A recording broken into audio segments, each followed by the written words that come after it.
So I'm back. It has been a while since I've done any racing reviews, previews, or whatever. But what better time to do it than the World Championships? We had some brilliant, we had some interesting, we had some tactically strange racing across the men's and women's, both juniors, under 23s, and elite. I'm going to take you through the notable mentions, the women's TT and road race, and then finishing off with the men's TT and road race. So sit down, grab yourself a coffee, and see what I've got to say. Before we get onto the video, if you enjoy watching these previews, race reviews, and want me to do more of them, please let me know down in the comments. Also by liking and subscribing to the channel, because it really helps build the audience, because I do want to build the audience and grow this channel. I love the channel, so let's make sure it grows if you enjoy the content. So first on to some notable mentions, and from a British point of view, although would have hoped for more from the men's road race, we had a pretty decent one. Zoe Backstead won the under 23 TT, further staking her claim that she can come on to dominate the road in the elites. And Harry Hudson-Smith, a hill climber, winning the men's junior road race, proving that on that course you can actually get away and you can solo to the victory. He also did it on a Chinese branded frame, which is the Quick Pro ER1, not the Aero version anyway. So first win for a Chinese brand frame at the World Championships, I believe. Other notable mentions are how strong the Swiss were this week. They had a really strong squad, particularly in the women's side of it. They showed so well on the mixed relay, waiting for Rosa. I mean, it helps that they've got Marlene Rosa. And then not only that, but on the road race as well, they had Chabe, they had Rosa there, and they had the Naomi Rugg, and I can't remember what the other rider's name was, but they were just so incredibly strong. Another noticeable mention, and I'll get on to the details a bit more in the reviews, the tactical differences between the best riders at the men and the best riders of the women. The men, you see them get away, get a gap together, and they ride together, and then they sort out the podium later on. In the women, they don't. They wait, they watch, they refuse to ride for each other, and ultimately that proved incredibly costly for the favourites. But I'll get onto that more later on. On to the women's TT. And this was seen as Dutch versus Marlene Rosa, with the odd notable mention. Someone like Anna Henderson could sneak into the medals like she's done in the past. And ultimately, it kind of went to script, really. Although we didn't know her form, Marlene Rosa is the best time trialist in the peloton at the moment, especially on a hilly course, and she dominated. Demi Vollering, she went out very hard, which boded well. Same time as Rosa at the first time check, but then fell away and ultimately could only manage bronze. In between them was an interesting one, particularly looking to the road race. Everyone thought Anna van der Breggen beat Demi Vollering into the silver medal. On to the men's TT, and it was built as Remco versus Pog. A lot of people thought Pog would win. I thought that he had a genuine chance to beat Remco this year. He looked pretty good in Canada. Remco didn't sparkle at the Tour of Britain, so logic would say that Pog's got a really decent chance. Other ones for a medal, we knew Jay Vine was time trialing well. I mean, he nearly beat Ganna in the Vuelta, and we didn't know how Del Toro would go in a World's TT as well. Everyone was hoping he'd go well, and he did. He started well, but then faded. The medal battle was between Pogacar, Remco, and Jay Vine, but throwing in Belgium's teammate Ilan van Wilder, Vine and Van Wilder were both incredibly consistent throughout the TT. Bang, bang, bang, and they ultimately got the medals. Pogacar had a really bad day. His only bad days in the last couple of years have come in time trials. So at the Dauphiné and at the Worlds, both in this year. So time trialing is something, if he wants to win the Worlds, he needs to solely focus on that, and may not at the detriment of the road race, because let's face it, he could walk that at 70%, but he would need to do that TT effort to be able to beat Remco. Ultimately, Remco went nuclear. He was 45 seconds up at the first time check. He just gained time every meter by meter. And on the cobble climb, he caught Tadej Pogacar with that famous image. And wow, what a ride. He catches Pog, he wins the TT, he wins his third in a row, joining Martin and Rogers as the only ones to do the back to back to back. And Vine and Von Wilder get the other medals. Pogacar, he could only manage fourth. Still a good effort, considering apparently he was ill before Canada and couldn't do the TT training. But we were shocked. The world was shocked. And even to the point where people thought Pog wasn't going to win the road race, which is frankly ridiculous. But anyway, let's go on to the road races.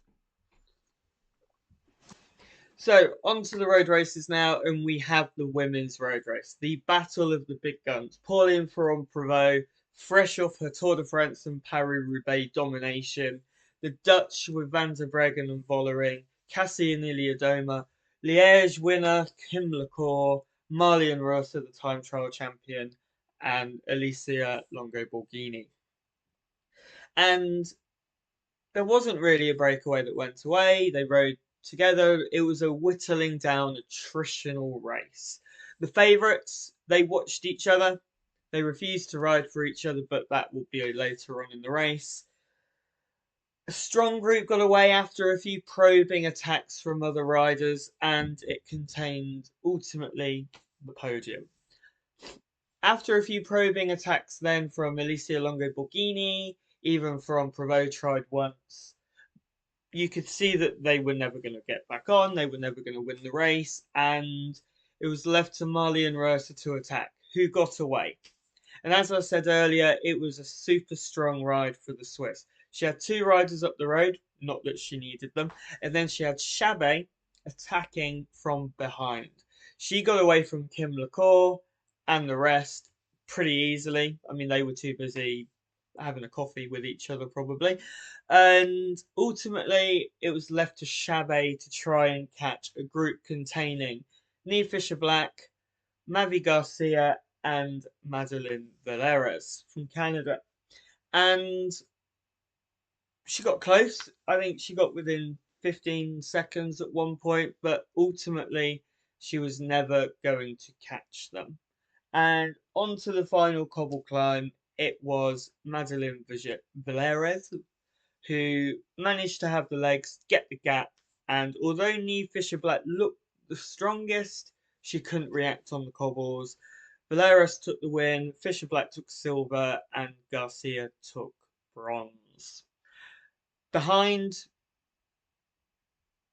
the big guns just watched each other. This is the difference. The men would ride together and then drop each other later. The women just don't. And that is the big difference between the best in the world at the women's and the men's racing. Had they had the cooperation of we get to the front of the race and then drop each other, one of them would have probably won. But also, I think it was a combination of tactics, but then maybe just not having the legs.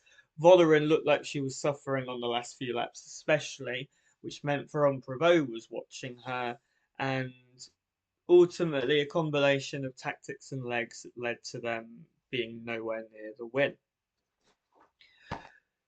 On to the men, and this was seen as a Poggy versus the rest, with a little bit of a twist with the Slovenian team of Roglic, Mohoric and co, and also the UAE riders, who out of UAE would ride.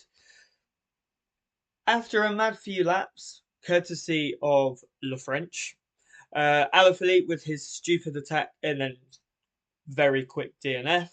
Paul Sexas was aggressive early on, We had a solid breakaway and the race settled down until the Kigali outer laps, where you had Mount Kigali and Murder Kigali. Going on to Mount Kigali first, and it was Slovenia that took it on after the Americans, and Pog did Poggy things. Poggy attacked. Initially, it looked like a group of 4 riders would go with him.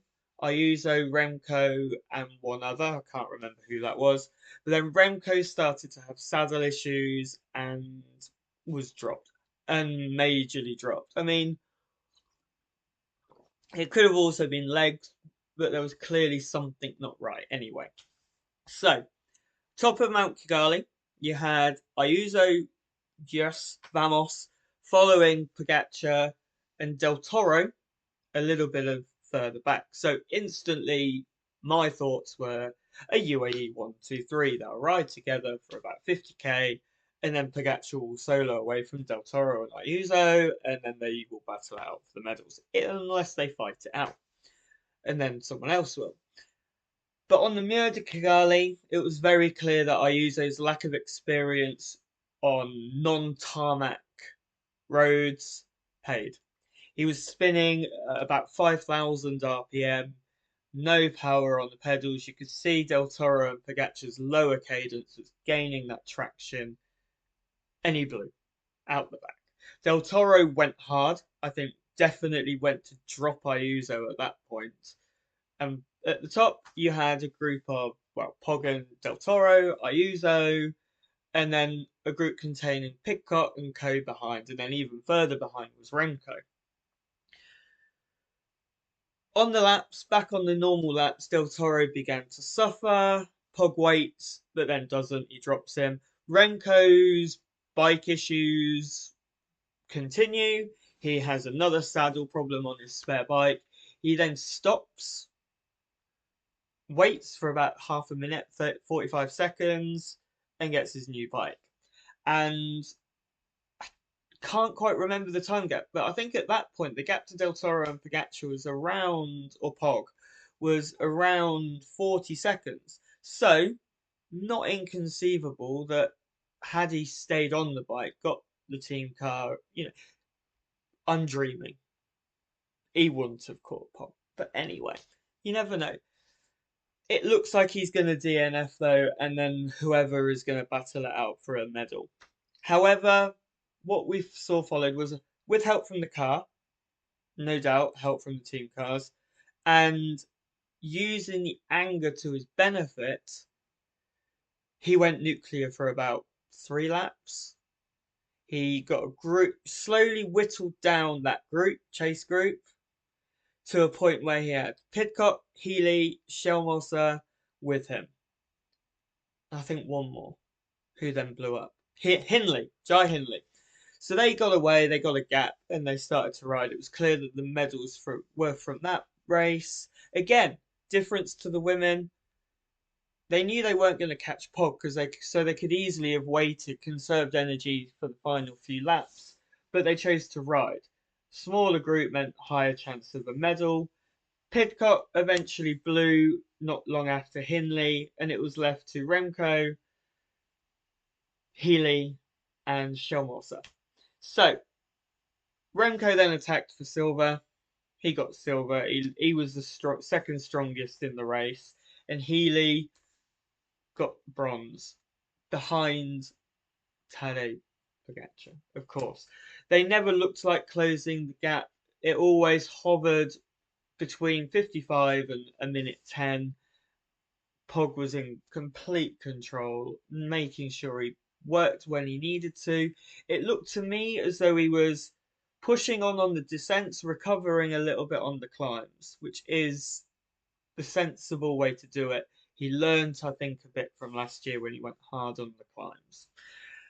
So the men's was very predictable. The women's, not so predictable, but still a great win for Majera Valeras.